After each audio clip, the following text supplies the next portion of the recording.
তোমাদের পাশেই আছি, হৃদয়ের কাছাকাছি।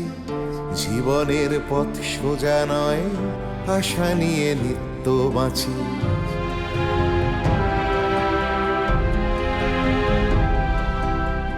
শিক্ষা ছড়িয়ে পড়ুক ভেদাভেদ শূন্য করে, এ বেলা নাই বা জুটুক, ও বেলা জুটতে পারে। বিপ্লব আসছে দেখো নারী, তুমি পিছিয়ে জানি, জ্বলে ওঠো নিজের আলোয়, মুছে দাও দুঃখ গ্লানি। এভাবে আর থেকো না হাহাকার জড়িয়ে বুকে, আমি হাত বাড়িয়ে আছি, সাড়া দাও আমার ডাকে। আমি হাত বাড়িয়ে আছি, সাড়া দাও আমার ডাকে।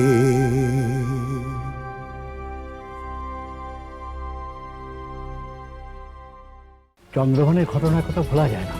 এত নিচু মন যাদের, তাদের শিক্ষা পাওয়া উচিত। কবিরাজ চাচা, আপনি যাবেন না? আপনি না গেলে আমার নানা মারা যাবে, তাহলে আমাকে ঘুড়ি কিনার দেওয়ার মতো কেউ নেই। ঠিক আছে চল, দেখি তোর নানার কি হয়েছে। তুই তুই যাবে মহল? সব কথা ভুলে গেলে? ওরা যে তোমার বহুকালের শত্রু। আমি কিছু ভুলিনি সোমনাথ, আমি যাব।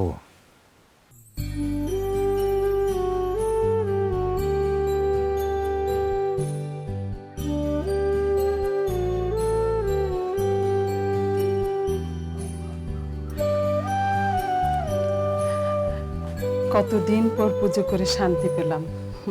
কতদিন উপোস ছিল, কত সব নিয়ম। তেল হলুদ না ছুলে ঠাকুর ছোঁয়া যায় না। তবু তো তোমাকে এতদিনে সুস্থ দেখে একটু শান্তি পেলাম। ইস, আমি যে কি ভেবেই মরছিলাম। কি ভেবেছিলে? ভেবেছিলে আমি মরে যাব? কই মাছের জীবন এত সহজে যাবে না দিদি। কি সব আজে বাজে কথা বলছো বলো তো? একটা কথা স্বীকার করতেই হবে দিদি, তোমার যে ভাগ্য ভালো, এরকম একটা বউ পেয়েছো। ও যেভাবে আমার সেবা করলো, নিজের মেয়েও এইভাবে সেবা করবে না। এই কথাটা অবশ্য তুমি ঠিকই বলেছো। আমার এই বউটা সত্যিই খুব ভালো। বড় বউ দিয়ে তো স্বাদ আহ্লাদ কোনো কিছু মিটলো না, উল্টো আমার ছেলেটাকে শহরে নিয়ে গিয়ে আলাদা হয়ে গেল। আজকের দিনে ওসব কথা থাক না আম্মা। থাকবে কেন? পারুল দিদি কি পর? উনি তো সবই জানে। আমার সুখ দুঃখের কথা তার সাথে ছাড়া আর কার সাথে বলবো বলতো? আমি কি সে কথা বলেছি? কতদিন পর কাকির শরীরটা ভালো হলো, কোথায় ভালো ভালো কথা বলবেন তা নয়, যত দুঃখ কষ্টের কথা।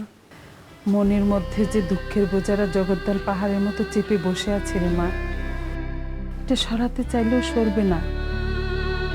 পেটের ধন দূরে সরে চলে গেলে একটা মায়ের যে কত কষ্ট সেটা তুই বুঝবি না।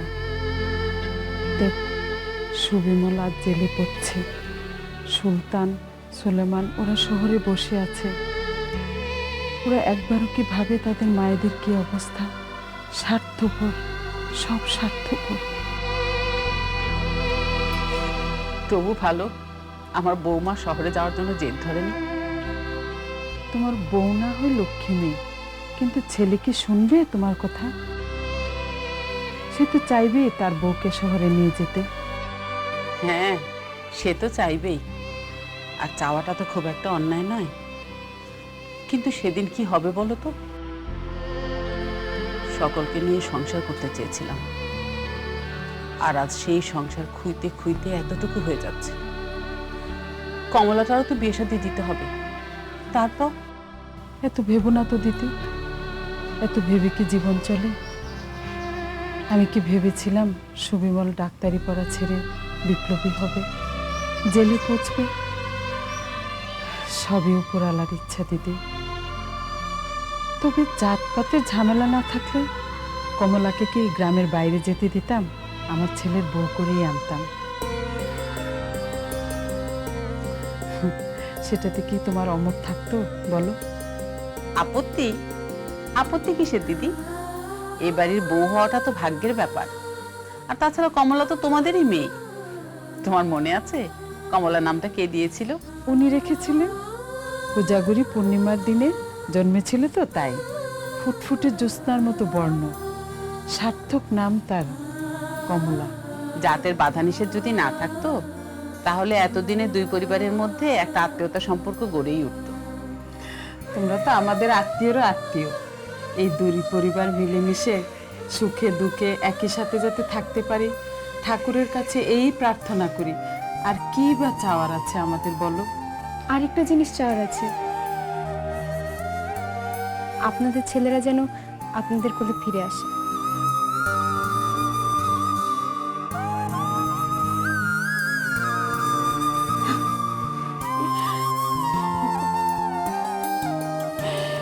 ঠিক বলেছিস মা, ঠিকই বলেছিস।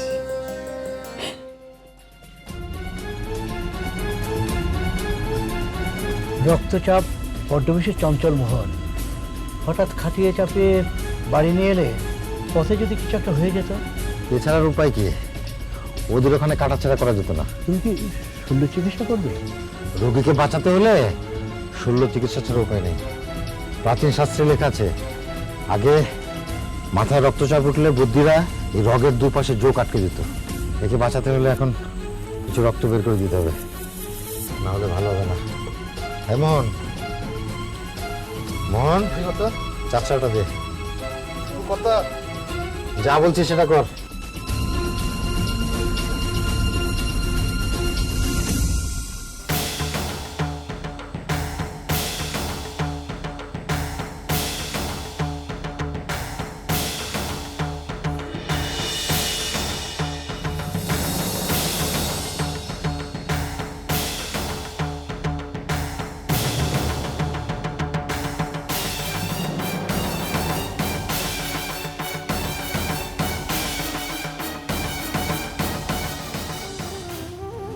সবই আমাদের কপাল, তা না হলে ছেলেরা আমাদের ছেড়ে চলে যাবে কেন?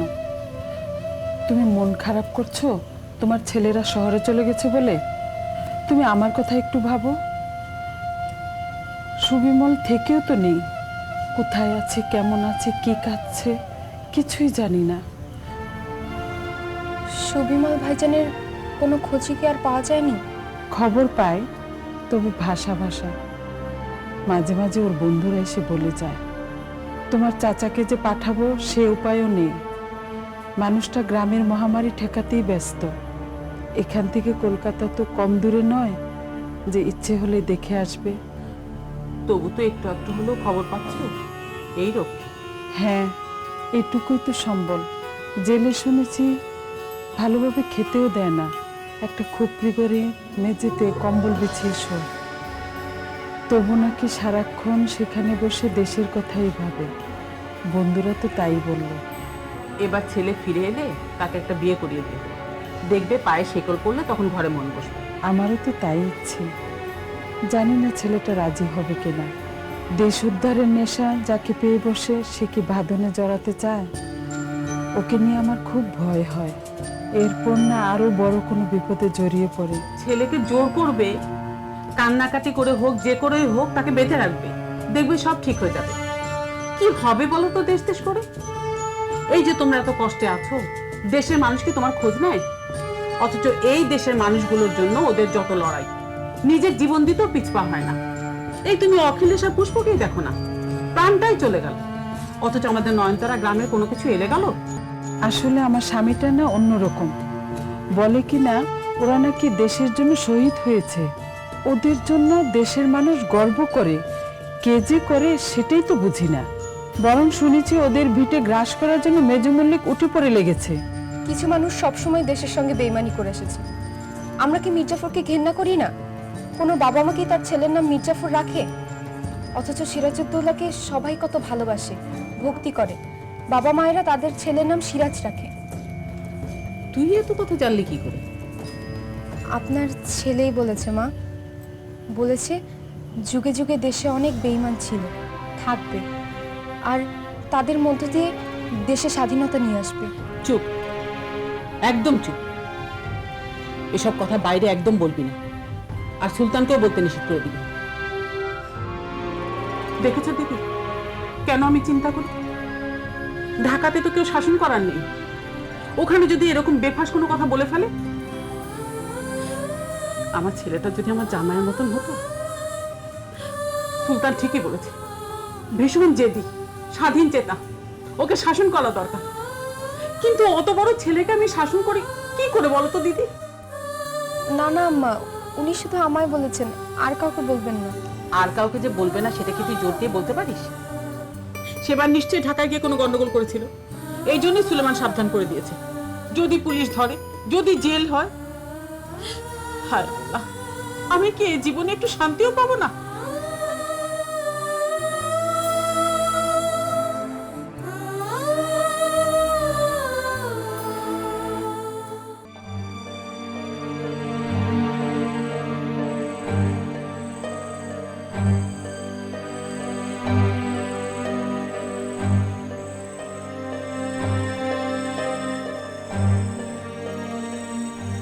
আমি কোথায়? মোহর চাচার বাড়িতে। চাচা, এখন কেমন বোধ করছেন? ভালো।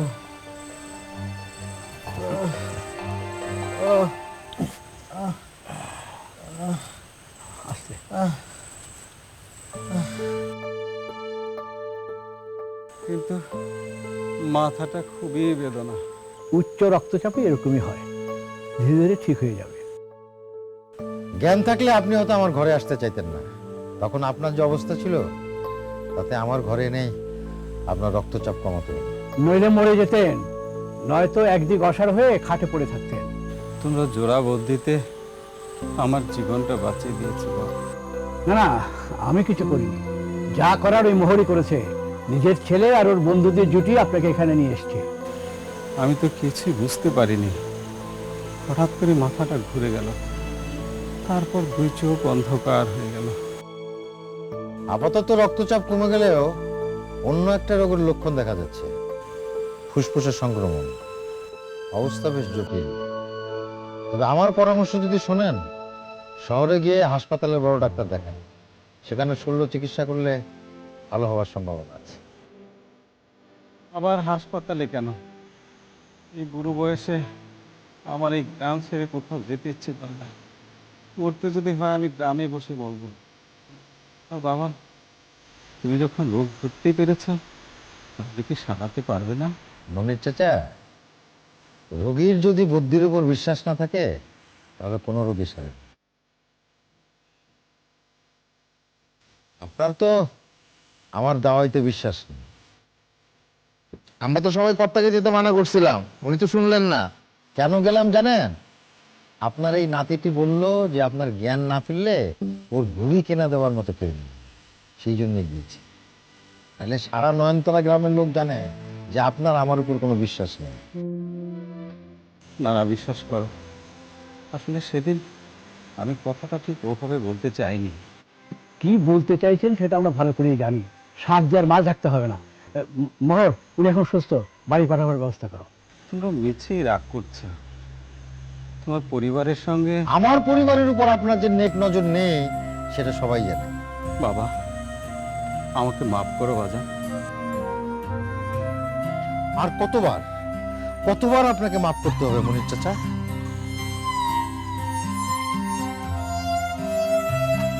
ভুলে যাও বাবা, সেসব অতীতকালের কথা মনে রেখে আর কি লাভ? এত সহজে কি করে ভুলে যায় মনির চাচা? আজও একখান শিমুল গাছের তলায় আমার বাবা মার দুপাশে শুয়ে আছে বাবুর আর চন্দ্রবান।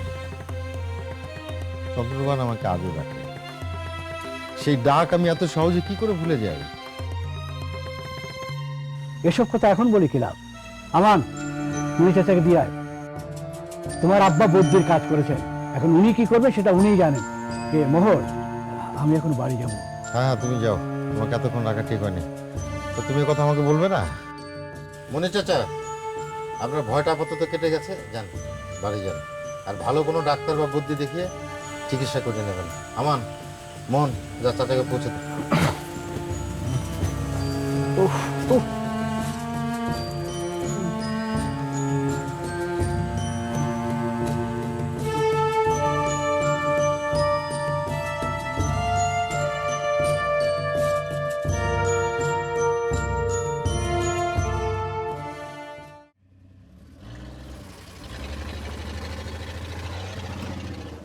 গাড়ির শব্দ শুনলাম, এত রাতে আবার কি?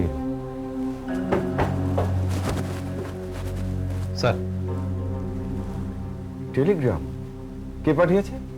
স্যার মহকুমা সদর থেকে এসপি সাহেব লোক মারফত পাঠিয়েছে, বললো কলকাতা থেকে জরুরি টেলিগ্রাম। ও,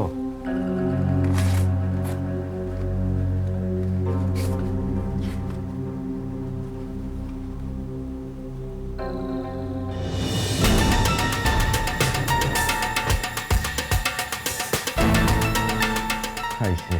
কিসে খেলো স্যার? তোমার মাথা, এখানে কি লেখা আছে জানো? স্যার ওই এটা তো বললেন আপনি, না বললে আমি কি করে জানবো স্যার? এখানে লেখা আছে প্রেসিডেন্সি জেল থেকে মেদিনীপুর জেলে নিয়ে যাওয়ার সময় 3 জন সন্ত্রাসবাদী পালাচ্ছিল এবং তার ভিতরে একজন গুলি খেয়ে মারা গেছে। বাকি দুজন? আর দুটো হাওয়ায় উঠে গেছে। যাক, তাহলে তো আর আমাদের কোনো সমস্যাই রইল না স্যার। তোমাদের মতো গবেট থাকার কারণেই এই সব সন্ত্রাসবাদী পালাতে পারে। এই দুজনের একজন আমার থানার আন্ডারে নয়নতরা গ্রামের সোমনাথ বদ্দির ছেলে। সুবিমল, ওই যে কলকাতা মেডিকেলে পড়তো, ওই যে অস্ত্র মামলা জেল খাটছিল, ওই ছোড়া পালিয়েছে? হ্যাঁ, পালিয়েছে, আর আমাকে বাঁশও দিয়ে গেছে। না, এখন দৌড়ো রাত দুপুরে পুলিশ সুপারের অফিসে।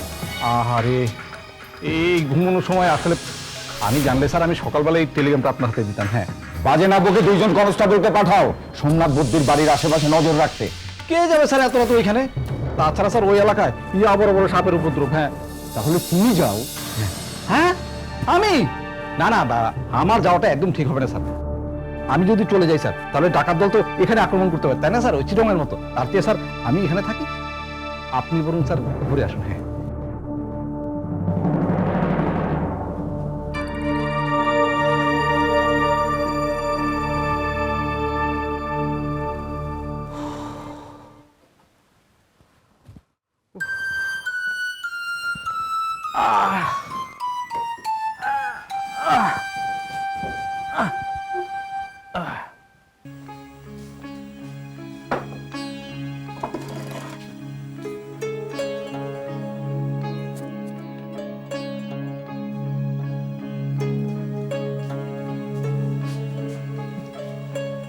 কিরে আমার, কিছু বলবি?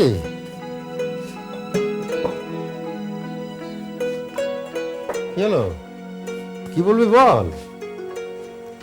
চন্দ্রবান কে আব্বা? এই নাম তো কোনোদিন আমি শুনিনি, আম্মাও তো মুখে আনেনি। আজ গোলমালের সময় এই নামটা আমার কানে এলো। চন্দ্রবান?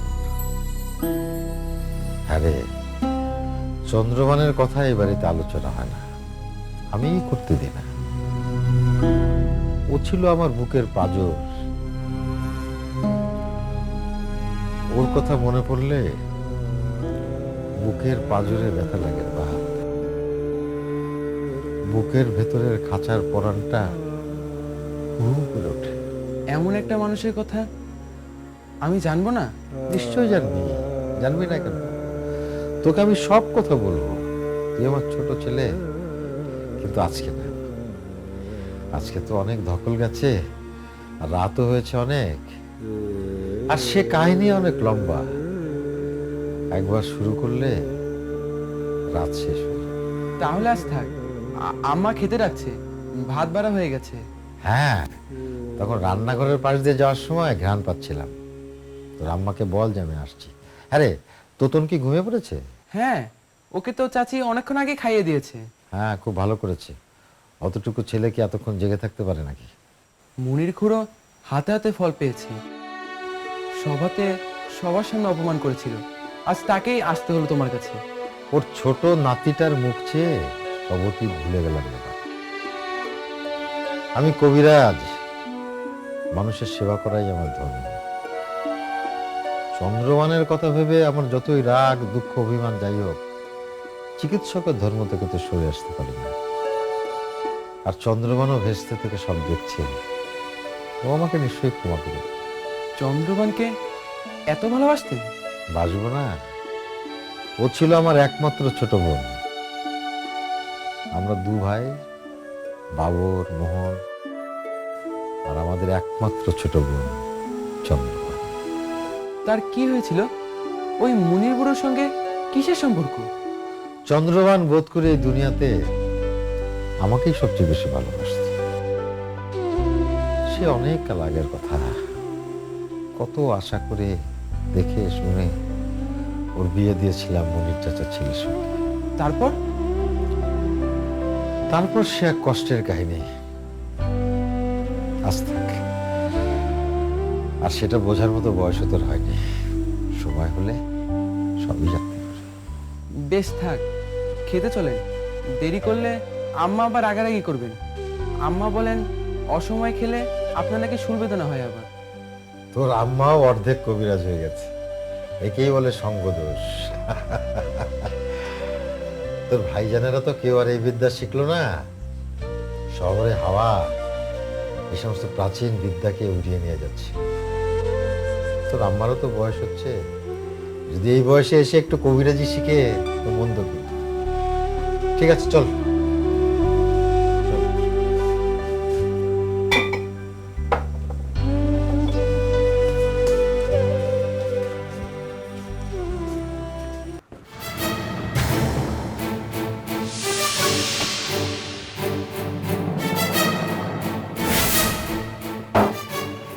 খুব ছুটোছুটি গেল তাই না স্যার?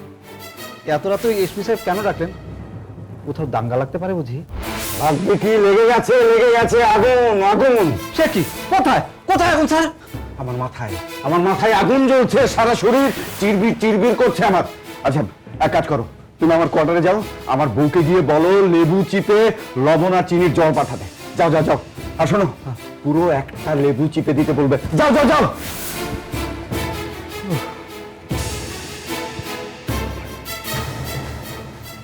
স্যার, এসপি সাহেব কি বেশি ঝাড় দিয়েছে স্যার? না, ছাড় কেন দিবে? তিনি আমাকে জামাই আদর করে বসিয়ে মন্ডা মিঠাই খাইয়েছে। সত্যি স্যার? আপনার মাথা, এসপি সাহেব আর জুনিয়র অফিসারের সঙ্গে ঠিক মতো কথাই বলেন না, আর খাওয়া দাওয়া তো অনেক দূরের কথা। কেন স্যার? ওই অখিলেশকে মারার জন্য এই এসপির কাছ থেকেই তো আপনি পুরস্কার নিলেন স্যার। হ্যাঁ, সে টাকা তো কোনো ভোগেই লাগলো না। ওই তাকে তেল দিতে দিতেই তো 10,000-এর অনেক টাকা চলে গেল। সে তো স্যার আপনি ওই বেমক্কা পুষ্পপতিকে গুলিটা করলেন বলেই না স্যার।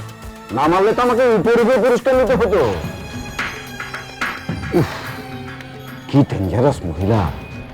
পুলিশের হাতে মেয়ে মানুষ মারা গেলে দেখে হইচই পড়ে গেল, কেউ আসল সত্যটা বললো না। চাপে পড়ে আমাকেই সাসপেন্ড হতে হলো, আর সেটা ম্যানেজ করার জন্য আমাকেই পয়সা খরচ করতে হলো। স্যার সেই সমস্ত ঝামেলা তো অনেক দিন হলো চুকে বুকে গেছে, নতুন করে আবার কি হলো স্যার? ওগুলো সব পঙ্গপালের ঝাঁক, একটা মূল্যে 10টা গজায়।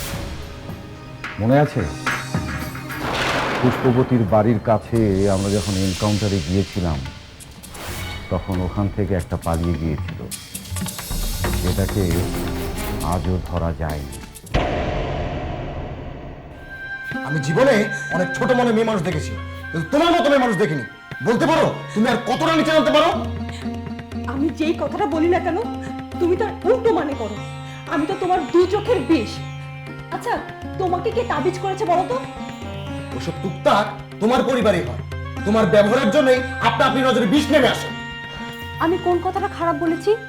সুবিমল পুলিশের শত্রু, তুমি তাকে না মারলে অন্য কেউ মেরে ফেলবে, হয়তো ইনামটাও পেয়ে যাবে, আবার প্রমোশনটাও হয়ে যাবে।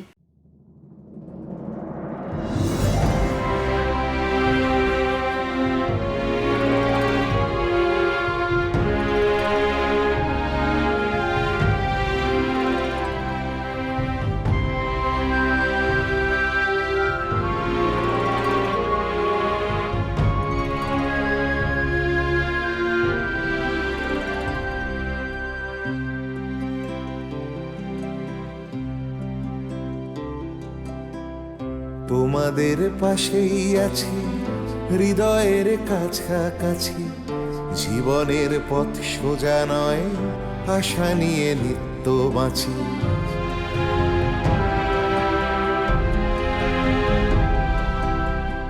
তোমাদের পাশেই আছি, হৃদয়ের কাছাকাছি, জীবনের পথ সোজা নয়, আশা নিয়ে নিত্য বাঁচি।